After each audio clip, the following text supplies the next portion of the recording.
Hey everybody, what's up? My name is Doug and I am in the 616, which is generally considered part of the upper Midwest. And one of the things that I've gotten used to over the years is a little bit of flooding in the spring.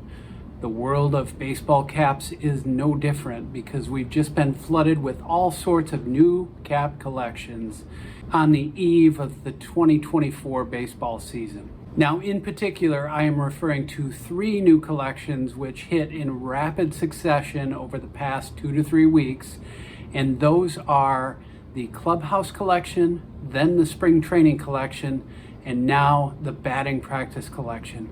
So let's go ahead and get into these 3 collections and take a look.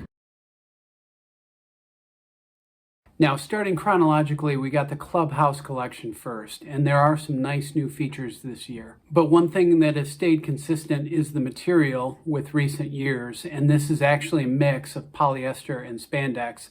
I believe it's 94% polyester with a 6% spandex in the mix to provide a little bit of stretch with this material. After that, the first thing you notice is really the logos on the front, which are actually a kind of a layered approach with appliques, and you can see the stitching around the edges of these appliques. And the other thing that's noticeable right away is that you've got kind of a baseball seaming at the visor corners on the joints between the panels of the cap. And this stitching, this seam look that you get that's very similar to the seams on a baseball, is of course matched to the colorway of the team, so it's always very complementary in these caps.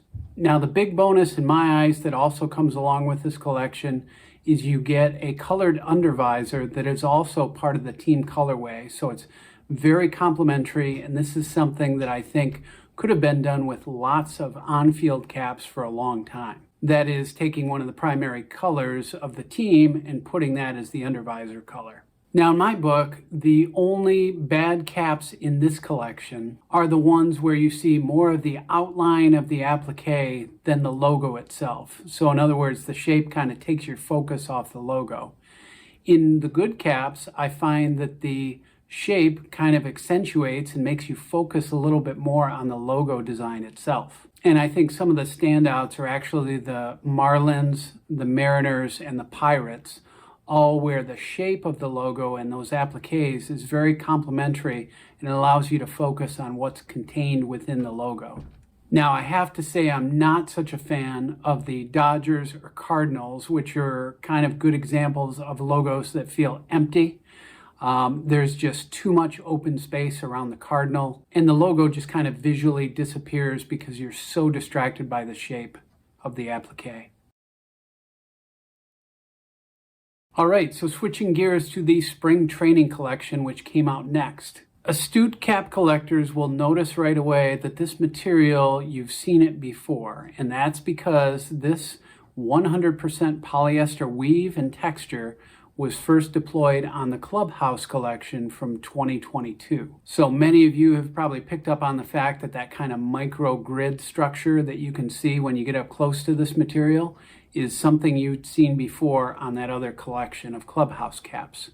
The other main characteristic of this whole collection is that the colorways and main color selections for these caps tend to be the brightest colors that a team might have in its design identity. For example, the A's, Rays, Padres, Brewers, and Pirates all use yellow as a primary cap color in this collection. And then further, teams like the Astros, Tigers, Orioles, Giants, and Mets all use orange as a prominent color in these caps. In this way, it kind of reminds me of the old Players Weekend cap collections that we used to see in the late 2010s, where everything was bright and saturated color. Now, one of the things that I think is the best change in this year's Spring Training caps, the Spring Training emblems applied to the right-hand wear side are finally in complementary colors to the team's colorway. Now, previously, this was a sticking point for me because a lot of times they would come up with one color scheme for either the Grapefruit League in Florida or the Cactus League in Arizona and apply that same patch or emblem colorway regardless of the team color, And a lot of times this created a terrible clash of color schemes. This year, I think they finally got this right by matching the side emblem to the team colorway, or at least complementing it with similar colors. Now, the black undervisor on these caps kind of matches the on-field specification, which current on-fields have the black undervisor, of course. Between these spring training and clubhouse caps, the real gem to me is actually the Minnesota Twins cap offer in both of these collections, which utilizes a pretty cool crossed flag logo that features the Twin City identifiers of M for Minneapolis and STP for St. Paul. And I noticed this one proved particularly popular. I noticed the Clubhouse is almost entirely gone from lids.com already.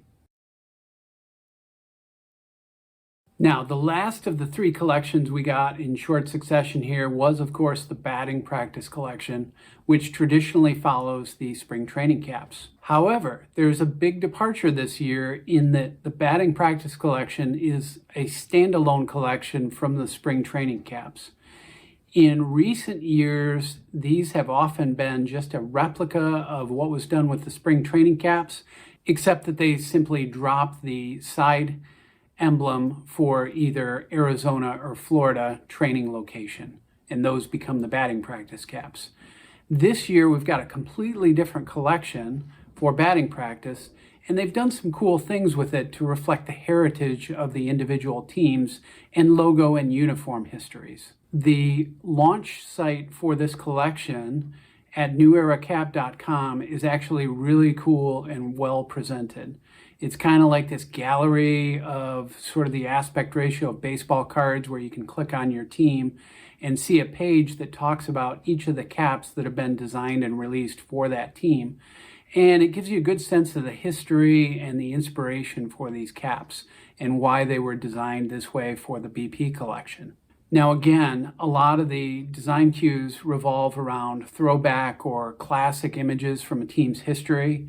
And I noticed right away that the Tigers and the Astros are great examples of where some of that jersey history has been pulled into the design for this year's caps. I think this is a great design inspiration. I'm not sure that it always works well on a cap format, but nonetheless, I really appreciate the effort of what they've done to pull in these designs.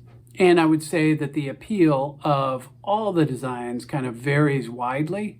There are some that I like, there are others that I can live without, and maybe some questionable choices were made about the design and layout. Well, for example, I think that the Royals, Brewers, and Pirates are all either overloaded in the case of the Pirates and too saturated to do me any good. And then in the case of the Royals and Brewers, I find them kind of uninspiring, even though there is tie-in to team history there. I actually much prefer the robust, solid designs that you see with something like the Washington Nationals, which has the bold and simple interlocking DC on the front. Or there's an alternate for the White Sox that uses an older colorway and then a simple white sock within the diamond, which is also a historical logo. And even the Blue Jays, for as much as they rely on that single logo to communicate their identity year after year, I think this works with the reversed color scheme of the light blue crown and the royal visor. Now, unfortunately, at an average price of $45 for each of the caps in these three collections, I don't think I'm going to be able to buy too many of these. I don't think I can rationalize buying too many of these. That said, I do think there are some really good designs in these collections, primarily in the spring training and clubhouse collections. I'm sure fans will naturally grab their team variants from these collections and be pretty happy with them overall. On another unrelated note, if you've watched the video to this point and you've gotten this far, you're probably a pretty loyal viewer and or subscriber to my channel. And I wanted to note something for all of you, which is I might be slowing down my pace of posting content. Now, many of you out there who pay attention to my releases have probably noticed that it has slowed down a little bit in recent months, and that's probably going to continue and slow down even a little bit more. I spend a lot of time and effort in creating these videos. I find that I can't always keep up with the release schedule anymore, as I have certain other things and other priorities that I want to get done in my life. That, plus the fact that I think I might be on the verge of having every fitted cap or baseball cap that I ever wanted to have, or certainly at least all the teams and colorways that I ever wanted to have. So I'm pretty content with my collection, and I'm not feeling the drive to go out and keep buying more and more caps. And if you are indeed one of those loyal viewers and or subscribers, I can say thank you again for supporting my channel these past 7 years. It's been great, and I'm still going to stay connected to the caps. I love them too much to give it up entirely. It's just that my video release schedule and my observations and sharing those will slow down quite a bit from here on out. Nonetheless, I hope you got something out of that review of these 3 collections. Again, I think there's some good things to be found in these, so go check them out if you're interested. And down below in the description, I always include links for some of my best videos on how to stretch, shrink, otherwise edit and maintain the caps that you already have.